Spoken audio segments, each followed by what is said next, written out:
Kalau aku ni tidak layak, aku tidak worth selain duit, aku move on.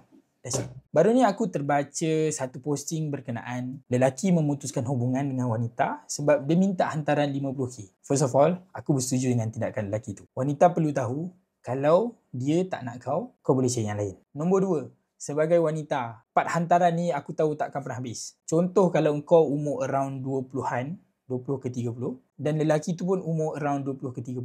Kau kena tahu korang ni berada dalam fasa kebanyakan sedang memulakan hidup. Baru nak kenal duit, baru nak kenal pekerjaan, baru nak susun hidup. Sebagai orang yang ada sense of logic ataupun rational, kau kena tahu meminta hantaran berlebihan ni bukanlah cara nak bagi tahu pasangan kau nak memulakan hidup dengan dia. Tapi kau seolah-olah memberitahu, aku tak nak dengan kau. Tapi aku tak nak cakap aku tak nak dengan kau. Aku cakaplah aku nak hantaran 50k. Itu adalah logik dia. So, sebagai lelaki, aku setuju dengan tindakan dia.